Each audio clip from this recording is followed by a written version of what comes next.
Acompanhando a discussão que se registrou ontem, finalizando com a votação na Câmara dos Deputados, percebe-se que a reforma eleitoral, no contexto em que está sendo discutido e votado na Câmara, aumenta a cada dia que se passa a dificuldade de se entender qual será a regra para as eleições do ano que vem. E a cada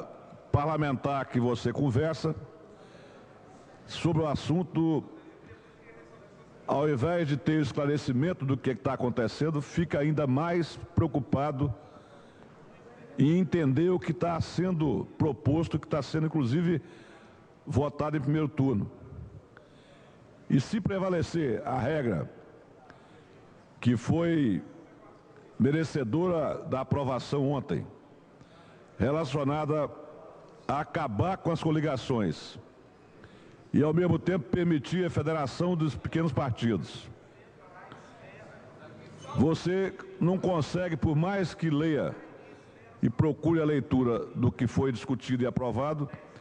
você não consegue entender como será feito o preenchimento das vagas. Se vai ser através dos mais votados, pura e simplesmente, se vai ser os mais votados mais o voto de legenda, o certo é que cada momento em que passa, aumenta as dúvidas e cria uma dificuldade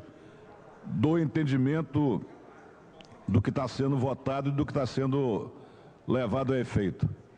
O dia 4 de outubro, próximo, é o fim da possibilidade de proposta de reforma eleitoral e está sendo sancionada pelo Poder Executivo, uma vez que toda a regra eleitoral precisa ser definida antes da eleição. O Brasil tem tradição em, a cada eleição, mudar a regra eleitoral de acordo com interesses daqueles que estão no Congresso Nacional. Regras atuais que também são muito discutíveis, em razão de que parlamentares que recebem votação representativa e que o coloca entre as 30 vagas, no caso da Assembleia do Espírito Santo, acabam ficando de fora, permitindo que deputados com votação menor possam ter o mandato concedido, numa clara demonstração de que a regra de coligações ela é mais injusta com o processo eleitoral, com a vontade do eleitor, do que com a ideia que se passou a ter agora de mudar a regra do jogo, quando a maioria dos partidos já estão se entrelaçando, discutindo propostas, discutindo coligações. Se essa regra prevalecer, ela vai, de certa forma, endoidar o processo político e vai criar uma condição que vai desfavorecer todos os partidos, em face de que não se terá tempo suficiente para se montar as alianças e conseguir fazer as convenções com convicção do que poderá acontecer, uma vez que cada partido, se a regra que foi aprovada ontem no primeiro turno prevalecer, ela não mais poderá fazer o processo de coligações e terá que trabalhar em regra individual. E aí resta a dúvida, qual será a forma de preenchimento das vagas? Será pelo mais votado? Será pelo mais votado pura e simplesmente, ou será pelo mais votado e o voto de legenda?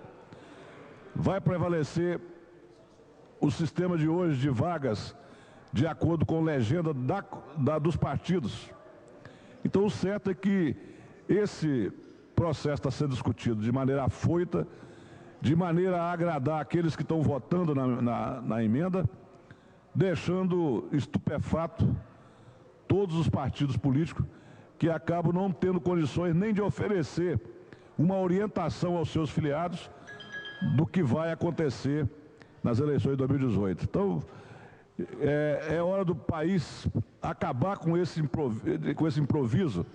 de ficar fazendo regras eleitorais toda vez antes da eleição para confundir ainda mais o processo eleitoral e confundir ainda mais a cabeça do eleitor.